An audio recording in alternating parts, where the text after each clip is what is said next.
So before we start today's video, big announcement. We're going to be pumping out 3 videos a day, Eastern time zones. 12 p.m. Eastern is going to always be the first video. That's going to be a miscellaneous video, sort of like this one. At 5 p.m. Eastern, we're going to have tiers or no money spent. What tiers is where we take a team full of common players into ranked seasons, and through their performances, we replace the common cards with a higher tier card. No money spent, on the other hand, is same thing. We have a team full of common players, but instead of taking them to ranked seasons, we play Battle Royale in order to replace the common cards with whatever Battle Royale rewards we get, and they have to be 9 game plus runs, so we can replace them with diamonds and diamonds only until we get a full team. And then at 10 p.m. Eastern, it's gonna either be Packsember, where we spent 100k stubs on headliners, or it's going to be headliners, where we start off with 5k and we try to make a 100k profit off of just buying headliners packs. So today's video, what it is going to consist of is us looking at the American League, looking at the Live Series Diamonds, and then predicting their overalls for MLB The Show 20. Today is the American League. Tomorrow will most likely be the National League. We're only looking at hitters, and then after we finish the hitters, we will look at the pitchers, and then after we finish both hitters and pitchers, we will look at the high tier golds and predict whether or not they have a good opportunity at starting off as a diamond or going into a diamond into MLB The Show 20. So let's start off with the Boston Red Sox. We start off with Mookie Betts. And before we get into this as well, I just want to say, make sure you guys hit that like button and red subscribe button. Don't forget to also follow me on all social medias at Blademiss. And if the voice ever stutters, it's because unfortunately my laptop struggles to actually do live commentary, so at times the frames do be dropping. So Mookie Betts, his 3-year averages versus left-handers 311 in terms of average, slugging 559, versus right-handers 295, slugging 528. In 2019 versus left-handers, he hit 271, slugged 458, versus right-handers 304, slugged 550. So I think in MLB The Show 20, if they keep this rating system, he's gonna start off as a 90 overall, and his attributes versus left-handers will be decreased in order to make him a 90 overall. Looking at the next player from the Boston Red Sox, it's going to be Xander Bogaerts. Now his 3-year averages are: versus left-handers, he's hitting 285, slugging 469, versus right-handers 293, slugging 502. This year versus left-handers, he hit 291, slugged 552, versus right-handers 316, slugged 557. So I do believe that he remains an 85 overall, because they are going to go ahead and give him the benefit of the doubt and say, hey, he's going to go ahead and maintain this performance. He's only 26, so that's not an age where a player begins to decline. If not, that is an age where they begin to enter their prime and should have their prime years. Next on the list is going to be JD Martinez. Now, JD Martinez, in terms of 3-year averages versus left-handers, he has been amazing, and his attributes definitely demonstrate that. Versus left-handers, he's been hitting 373, slugging 778. Versus right-handers 296, slugging 571. This year versus left-handers, he hit 404, so he improved his 3-year average, and he slugged 887, so he improved his 3-year average there as well. But versus right-handers, he took a bit of a hit in terms of the average, dropping to 272, and then he took a humongous punch in the face in terms of slugging, as he dropped all the way to 449. So I see his attributes versus right-handers dropping heavily, and I think he will go down to gold and start off the year either at an 84 overall or an 83 overall. He is a DH, so the fielding might drop even more, but I don't think so, since they will want to at least allow him to be usable in Diamond Dynasty. Now let's go on to the Yankees. We're going to start off with Aaron Judge. So Aaron Judge, looking at his 3-year averages versus left-handers, he's hitting 276, slugging 560. Versus right-handers, he's hitting 280, slugging 575.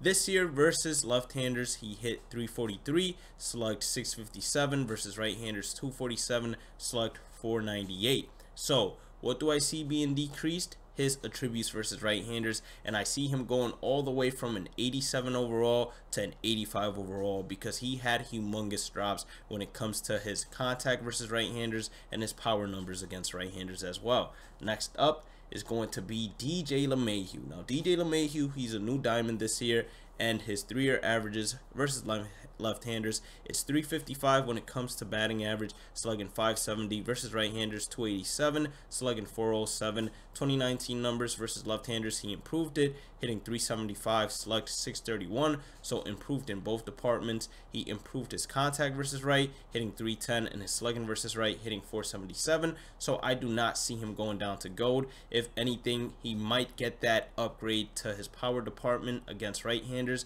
but not by too much. But I do believe it should be enough to actually start him off at an 86 overall. Next up on the list is going to be Giancarlo Stanton.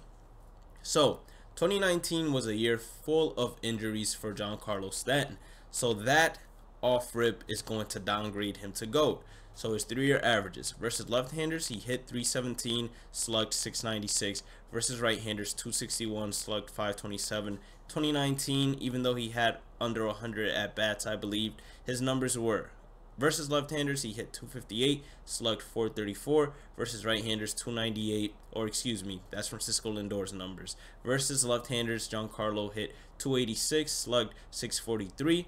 And then versus right-handers, 289, slugged 444 this year. So I see both his defense going down, since he's most likely to be a DH hitter or a DH for the Yankees, and I see his attributes versus right-handers going down as well, and I see him dropping down just like JD Martinez to the 83 to 84 ballpark. Next on the list is going to be Francisco Lindor. And Francisco Lindor, looking at his 3-year averages versus left-handers, he's hitting 300, slugged 513. Versus right-handers, 268, slugged 514. This year against left-handers, he hit 258, slugged 434. So he dropped in both departments by nearly 50 points in both departments. Versus slugging, he definitely dropped a bunch. Now versus right-handers this year, he hit 298, slugged 560. So he increased his contact and slugging versus right-handers, but he definitely not increased, but decreased his attributes versus left-handers. But that defense is going to 100% keep him a diamond, and he's not even that bad of a hitter in general, even if he did struggle against left-handers this year. So I can definitely see him staying above the 85 overall mark. I'm going to go ahead and give him an 86 overall, but I wouldn't be surprised if he starts off at an 87 overall. Now his partner in crime, Jose Ramirez. Jose Ramirez had a very bad year when it comes to 2019, looking at his 3-year averages. So his 3-year average versus left-handers, he was hitting 292, slugging 512, versus right-handers 278, slugging 556. This against left-handers, he hit 269, slugged 462, versus right-handers 248, slugged 488. I see both his left-handed attributes and right-handed attributes being decreased even more than what they already are, and I see him starting off the year as a gold, 83 overall as well. Next on the list is going to be Mike Trout. So Mike Trout, 96 overall, highest overrated, or not overrated, whoa, highest overall Live Series player we got in the game. So 3-year averages versus left-handers, 278, 530 when it comes to average and slugging. Right-handers, 311, slugging 670. This year against left-handers, he hit 266, slugged 559, so he decreased his contact by a little bit, but improved his power. Versus right-handers, he hit 303, slugged 682. He kept his average right there, so he kept his contact right there, and he increased his power numbers by a little bit, even though he definitely stayed on par with his numbers. I don't think they start him off at a 96 overall. If anything, the highest I will go is a 95 overall, so that's what I'm going to go ahead and give him for 20. And then next on the list is going to be Matt Chapman. Now Matt Chapman, 3-year averages against left-handers, he hit 258, slugged 477. Versus right-handers, he hit 257, slugged 509. 2019, he hit 234 against left-handers, slugged 513. So he decreased his average but increased his slugging. Versus right-handers, he hit 254, slugged 503. So what I see happening to him is I see his attributes versus left-handers when it comes to contact decreasing, but I see the power increasing, so that should balance out and maintain him an 85 overall. Now let's go to the team that hits trash cans with Alex Bregman. So Alex Bregman, his 3-year averages against left-handers is 331, slugging 627, versus right-handers 272, slugging 495. this year versus left-handers, he hit 350, slugged 742, which is amazing, on par with someone like JD Martinez. And then versus right-handers, he hit 274, slugged 529. So he kept all his numbers increased when it came to his 3-year averages. I see him staying at a 91 overall, definitely not going anywhere, especially after winning the MVP. Well, he didn't win, Mike Trout won, but especially after finishing second in the MVP race. I don't know why I thought he won the MVP award. You know, sometimes I just say crazy things. Next on the list is Jose Altuve. 3-year average is 321 against left, 543 slugging versus left. Versus right-handers, he's hitting 322, slugging 508. This year against left-handers, he hit 331, slugged 677. Versus right-handers, 286, slugged 505.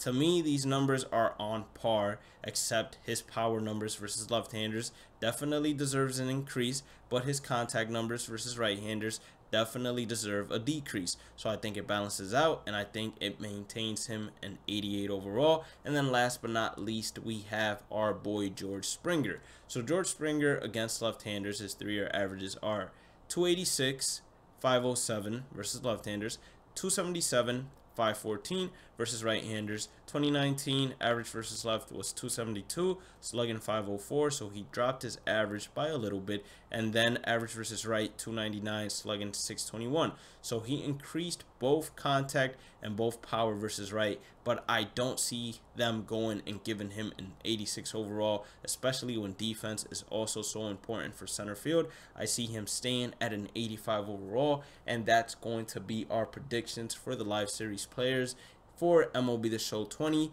when it comes to the American League players that are currently in this game. Now, if you did end up enjoying today's content, please make sure to hit that like button and red subscribe button. Don't forget to follow me on all social medias at Blademiss. And as always, have a blessed day and night. Stay positive, stay safe, stay blessed, and I'll catch you all on the next one. Peace out.